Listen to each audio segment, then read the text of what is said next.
को अयोध्या में गगनचुंबी राम मंदिर वहां पर आपको तैयार मिलेगा। 1 जनवरी 2024 जैसे ही अमित शाह ने अयोध्या के राम मंदिर के खुलने की तारीख अनाउंस की, इसके जवाब में सीरिया में बैठे अलकायदा ने ये रिलीज किया। यह है अलकायदा का अपना रेडिकल मैगजीन गजवा-ए-हिंद, जिसके कवर पेज पर बाबरी मस्जिद को फीचर किया है और पीएम मोदी और योगी को ओपनली धमकी दी कि हम राम मंदिर को उड़ा देंगे और उसके जगह पर एक मॉस्क बना देंगे। ये सरकारी मुफ्तियों के सियाही उगलते कलम से नरेंद्र मोदी की खून टपकाती जबान से लड़ी जाए या मुसलमानों को जिंदा जला दिए जाने के जरिए से, ये एक ही जंग है। इतना ही नहीं, इन्होंने इंडियन मुस्लिम्स को भी ये कहकर भड़काने की कोशिश की कि भारत उनके लिए किसी जहन्नुम से कम नहीं है और उन्हें अपना हक वहां पर नहीं मिलने वाला है, तो भारत से लड़कर ही उन्हें अपना हक मांगना पड़ेगा। पर हमारे पीएम मोदी ने इसे टैकल करने के लिए एक बहुत ही स्ट्रॉन्ग रिप्लाई दिया, ये कहकर कि भारत के मुसलमान बहुत बड़े देशभक्त हैं, वो भारत के लिए जीते और मरते हैं। Indian Muslims will live for India, they will die for India. लेकिन इसके अलावा अलकायदा ने पाकिस्तान को आतंकवाद फैलाने में असफल होने पर भी काफी ताने मारे और कहा कि उन्हें अपनी आतंकवादी गतिविधियों को और भी ज्यादा बढ़ाना होगा। अब फ्रेंड्स, अगर देखा जाए तो शुरुआत से ही इंडिया अलकायदा के प्राइम टारगेट में से एक रहा है और ऐसा खुद अलकायदा के founding father Osama bin Laden ने हमेशा कहा है। अभी हाल ही में बिन लादेन का लिखा हुआ एक खत अमेरिका के CIA ने डिक्लासिफाई किया, जिसमें ओसामा ने ये क्लियरली लिखा हुआ था कि अलकायदा के US पर जंग छेड़ने का सबसे बड़ा रीजन है कश्मीर इशू पर US का इंडिया को सपोर्ट करना। So that explains it all. In fact 1990s में तो ओसामा सूडान में बैठे बैठे इंडिया में आतंक फैलाने के लिए मिलिटेंट्स तैयार कर रहा था, जिसके बाद 2001 में ये train militants Kashmir militant group हरकत उल मुजाहिदीन में शामिल भी हो गए थे। लेकिन अलकायदा यहां पर भी नहीं रुका। इनफैक्ट उसने 15 अगस्त 2021 यानी इंडिपेंडेंस डे पर उत्तर प्रदेश की कैपिटल सिटी लखनऊ पर एक बहुत ही बड़ा आतंकवादी हमला प्लान किया। पर थैंकफुली हमले के बस एक महीने पहले इंडिया के इंटेलिजेंस एजेंसीज और सिक्योरिटी फोर्सेस ने लखनऊ में अलकायदा के 2 स्लीपर सेल्स को पकड़ लिया, जिनका मेजर मकसद था लखनऊ के साथ उत्तर प्रदेश के मेजर सिटीज पर सुसाइड बॉम्बिंग अटैक्स करना। ATS said that they were trying to conduct suicide attacks in the run-up to Independence Day. इसके लिए उन्होंने प्रेशर कुकर बॉम्ब्स तक रेडी रखे थे, लेकिन इस पर और ज्यादा इन्वेस्टिगेट करके यह पता चला कि अलकायदा का एक और एक विंग आसाम में भी ऑपरेट कर रहा है और वहां पर भी 48 टेररिस्ट को अरेस्ट किया गया। But the most shocking thing over here is ये सभी के सभी टेररिस्ट टीचर्स थे। सो बेसिकली यही लोग इंडियन यूथ को रेडिकलाइज करके भारत सरकार के खिलाफ जंग और गजवा-ए-हिंद यानी कंप्लीट कॉन्क्वेस्ट ऑफ इंडिया के मिशन को पूरा करने की कोशिश कर रहे थे। और फ्रेंड्स, अनफॉर्चुनेटली यहाँ पर अलकायदा का इन्फ्लुएंस इस हद तक बढ़ गया है कि इन्होंने यहाँ पर बंगाली मुस्लिम्स को अपीस करने के लिए यानी उनको खुश करने के लिए म्यूजियम्स तक बनाए। और आज स्थिति कुछ इस हद तक बिगड़ चुकी है कि अलकायदा के सॉफ्ट इन्फ्लुएंसिंग के वजह से इंडियंस अलकायदा ज्वाइन ही नहीं बल्कि उसके टॉप विंग्स को लीड तक कर रहे हैं। जैसे कि ये सारे स्लीपर सेल्स, इनको मंथली सैलरी मिलती है यूथ में गजवा-ए-हिंद जैसे मिशन को फैलाने के लिए। सिर्फ कुछ चंद पैसों के लिए ये ऐसे भयानक काम कर रहे हैं। अब फ्रेंड्स, जैसे कि हम बात कर रहे थे कि किस तरह कई इंडियंस अलकायदा के टॉप पोजीशंस पर भी पहुंच रहे हैं। सो जैसे फॉर एग्जांपल अलकायदा के साउथ एशिया विंग AQIS का फर्स्ट लीडर था सना उल हक। ये उत्तर प्रदेश के संभल डिस्ट्रिक्ट से बिलोंग करता था and you will be shocked to know कि सना उल हक, जो कि खुद एक ग्रेजुएट था, वो एक बहुत ही कल्चर्ड फैमिली से बिलोंग करता था। उसके ग्रैंडफादर गांव के प्रधान थे और ग्रेट ग्रैंडफादर डिस्ट्रिक्ट मैजिस्ट्रेट, और उसके ग्रैंड अंकल तो एक फ्रीडम फाइटर थे। लेकिन 1998 में सना घर छोड़कर पाकिस्तान भाग गया।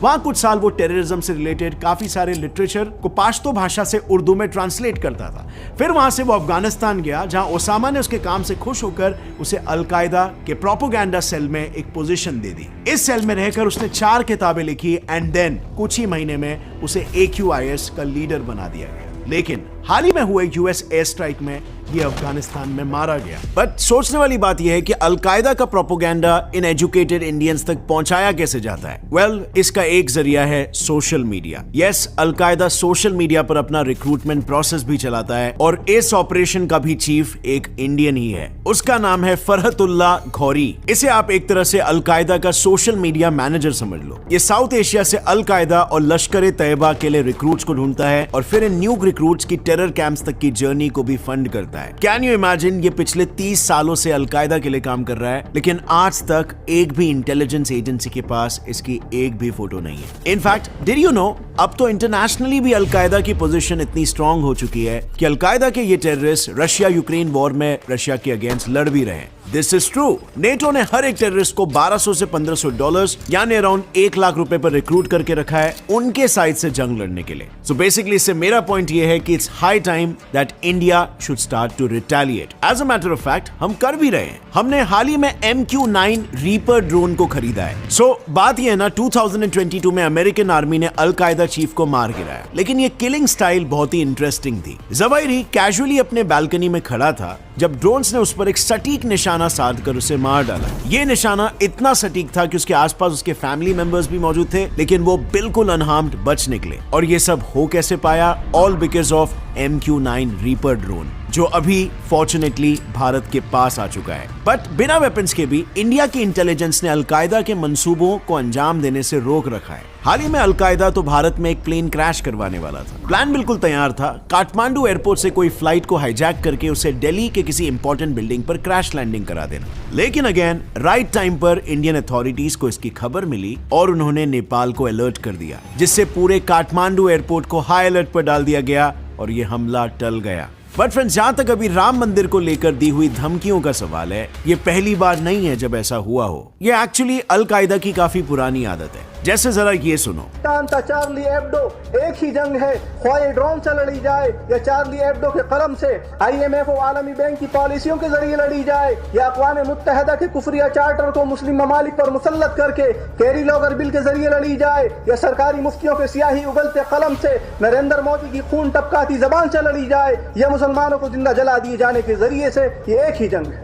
2014 में अलकायदा चीफ ज़वाहिरी ने एक नया विंग लॉन्च किया called al Qaeda in the Indian subcontinent, AQIS। इसका area of operation India, Bangladesh और म्यांमार था। इसमें टेरर अटैक्स और रिक्रूटमेंट्स कराना इनका काम था। एवर सिंस देन अलकायदा ने इंडिया के सोशल हार्मनी को डिस्ट्रॉय करने की पूरी कोशिश की है। जैसे पिछले साल अप्रैल में इंडिया में हो रहे हिजाब प्रोटेस्ट में आपको याद होगा, ये वीडियो बहुत ही वायरल हुआ था।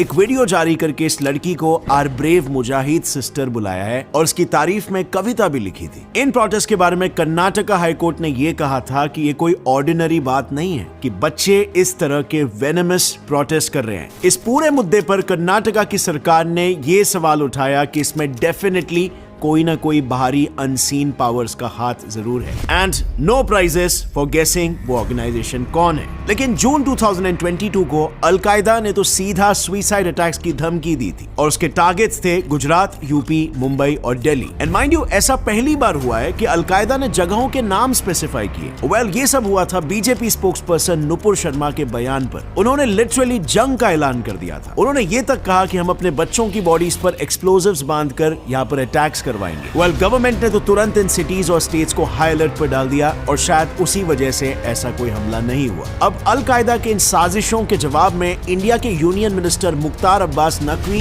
देखिए, ये अलकायदा जो है वो मुसलमानों की हिफाजत नहीं, मुसीबत है। भारत में हर धर्म के लोग शांति से रहते हैं या उन्हें हर तरह का फ्रीडम मिलता है और इसीलिए अलकायदा को नहीं पता what India is made of. Cabinet minister Narottam Mishra ने भी काफी अच्छा जवाब दिया। अलकायदा कायदे में रहेगा तो फायदे में रहेगा। पर फ्रेंड्स, एक और एक पर्सपेक्टिव ये है कि हो सकता है कि अब अलकायदा धीरे धीरे अपना इन्फ्लुएंस खो रहा है और इसीलिए वो ये सब धमकियां बस सिर्फ रेलेवेंट रहने के लिए दे रहा है, क्योंकि आईसिस, जो कि एट वन पॉइंट अलकायदा का ही हिस्सा था, अब अलकायदा से ज्यादा पॉपुलर हो गया है। यंग जिहादी मिलिटेंट्स जिनमें माइंडलेसली बस अटैक करने का जोश है, वो अलकायदा को बहुत ही इनएक्टिव और लेड बैक मानते हैं। उनका ये कहना है कि al Qaeda is doing all the talking whereas ISIS is doing all the action. Also friends, अल-ज़वाहिरी के बारे में उनका कहना ये है कि उसमें ओसामा बिन लादेन जैसी कैरिस्मेटिक पर्सनालिटी नहीं है। उनके वीडियो मैसेजेस बहुत ही लंबे और बोरिंग होते हैं और उसमें कोई मैस अपील नहीं होता है। सो बेसिकली कड़वी सच्चाई ये है कि ओसामा के मरने के बाद